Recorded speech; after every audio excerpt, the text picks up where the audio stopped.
42 to Denver, 35 to the Rams, now 35 to Green Bay. And it's not getting any easier for the Dallas Cowboys. I'm just hoping this bye week is my God, is much needed. Now, you're going to have the San Francisco 49ers coming up, and you know, maybe that's not a big of deal. Then I do think that their record is, you know, they're not as bad as their record looks. But after that San Francisco game, guys, listen to this stretch. You're at Washington, Kansas City, at Atlanta, Philly, Washington, Kansas City, Atlanta, Philly. That 4-game stretch is going to determine the season. I guarantee it. What we do within those 4 games is going to let you know what type of Dallas Cowboy team this really is. It's going to let you know where these Dallas Cowboys are going. Now, we have some winnable games down the stretch as well. San Diego, the Giants. But the thing is, man, with this type of defense, no game is really considered winnable. It's a young defense that's giving up a ton of plays. We're giving up rushing yards, and now we give in passing yards. Usually that equals to a loss every single time. I thought the Dallas Cowboys weren't going to win a division starting the season anyway. I predicted them to go 9-7. But that could have been, tied with Philly.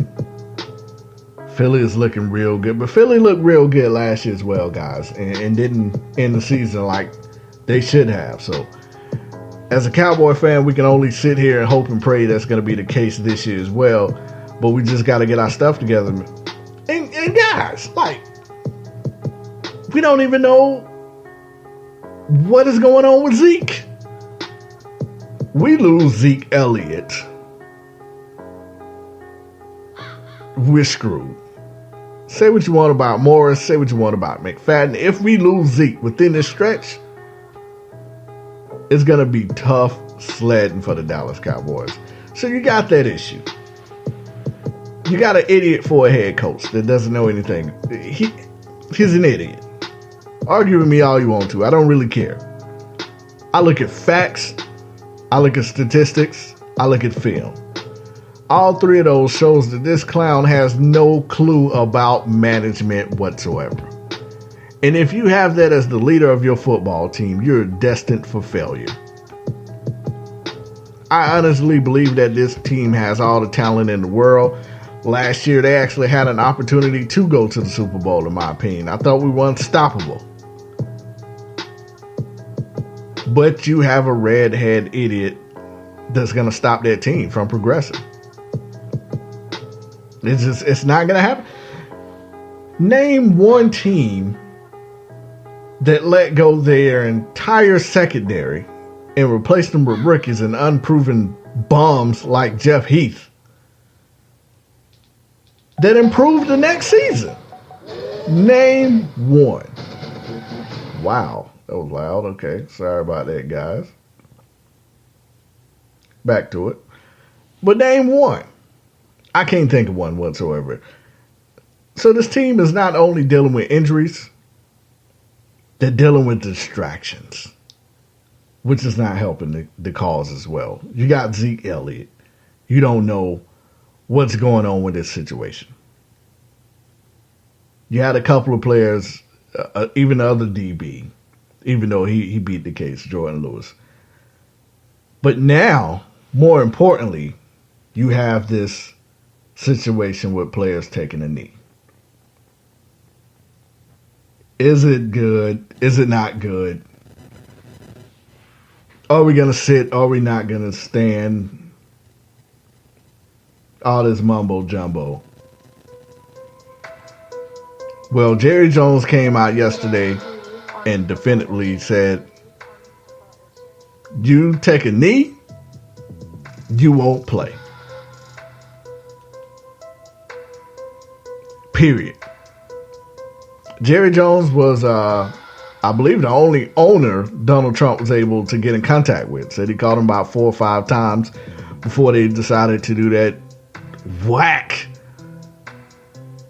show of solidarity. Miss me with that. I'm trying not to cuss. I'm trying to keep this podcast clean. That was a bunch of crap to begin with, kneeling before the national anthem, then locking arms. All these players should be freaking ashamed of themselves. You're not standing up for no cause. That was a photo op. That's why I say it right after that. Guys, watch the Dallas Cowboys next week and see if anybody do anything. But back to Jerry. Jerry decided to come out and say there will be no disrespecting the flag from any of his players, or you out of here. Now, at the same time, I thought, if you look at the decorum of disrespecting the flag, it is very fascinating. You guys should look it up. But one of those state that the flag should not be worn on any type of merchandise whatsoever or uniform. That is considered disrespecting the flag. If I'm not mistaken, that's almost every freaking NFL team. That's not here or there. But so, and I'm pretty sure there's going to be some players in that locker room that may not take what Jerry had to say very well. And granted, yes, this is his team. He can say and do whatever he feel like. If he wants to tell his players that, hey, you take a knee, you out of here, even though there's no type of policy in place for that, he has the right to. It's his team. It's his organization. He built it with his own hands. Do whatever you want to. But him and his relationship with Trump. Now, me and you guys, we might not look at it as a big deal, but these players within those locker room, I don't know how they're taking it. So those are two big distractions that's over the team. And you got this idiot that's also over the team. How do you prosper over that? And it's extremely early. Maybe they will. And I hope they will. As a Dallas Cowboy fan. I'm hoping so. But man, yesterday's game, guys, the only glimmer of hope I have right now is the offense. A lot of people were doubting Dak, wanting to know how was he going to look when they figured out, hey, we're going to stop the run and make you beat us. What you going to do? Well, Dak has proven he can beat you. He just needs some help from his defense. Are they going to help him? That's the biggest question coming up. We got to get some of our guys back. These injuries are killing us. They've been killing us year in and year out. But we got to get them back on the field. Point blank, period. We got to figure out what's going to go on with the Zeke Elliott situation. Now, if you lose the next 2 or 3 games, do you then push the issue to have Zeke set for the rest of the season? Now, this is not me thinking. This is more of an owner standpoint. Just to get those games out the way and go from there. I mean, 3 more losses, that's 6. To me, the way Philly is playing, that could be it for you. Don't have to worry about the Giants. It's over for them. You never know with the Redskins. They're the Redskins, so I think they're just going to shoot themselves in the foot like they always do. But this Dallas Cowboy team, man, they're young, and young teams experience growing pains. But that defense, that secondary,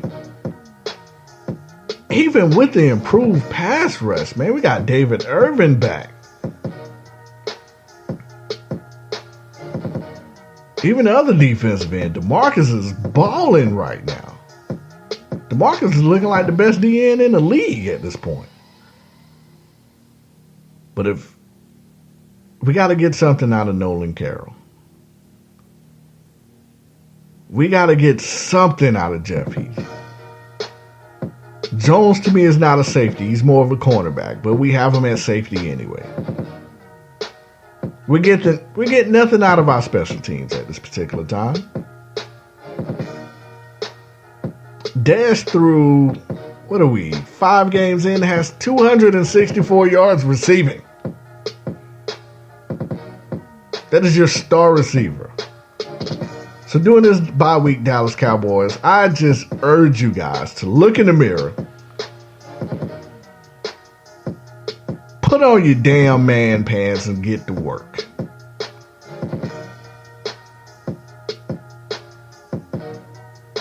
Let's go, man.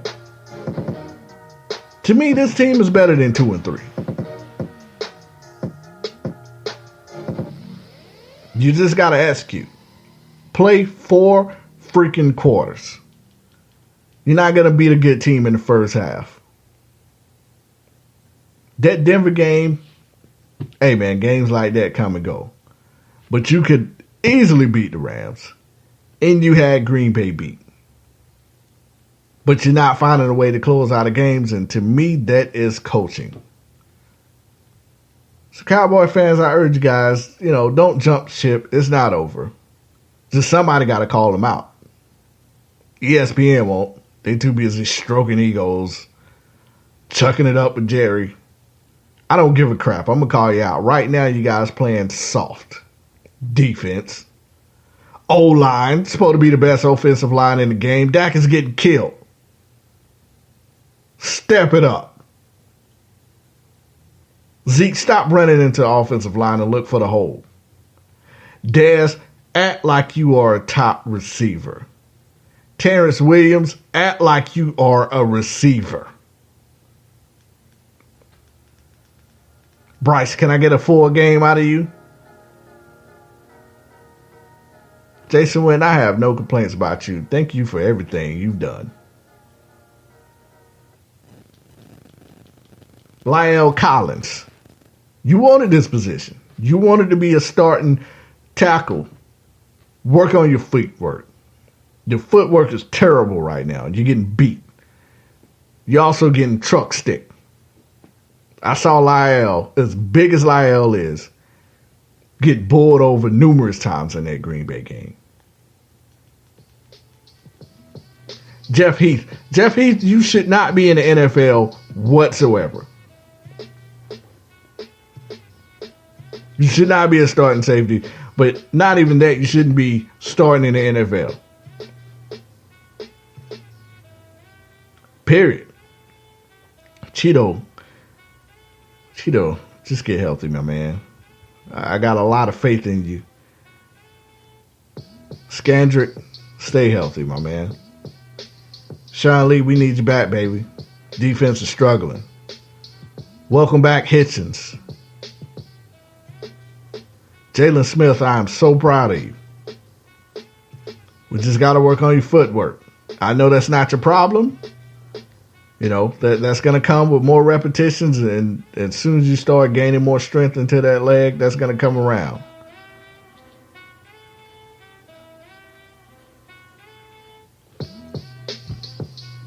That's really all I got, man. I'm calling guys out. I don't even care. Somebody have to do it. It's unacceptable. Somebody talk to that redhead goof. Do something with him. Sick of losing these games over clock management. It's ridiculous. That's all I got for today, man. I feel a little better. Got that off my chest. My lunch break is over. Guys, it's been enough with the BS Podcast. Dallas Cowboy edition. I don't do it too often, but I had to say something.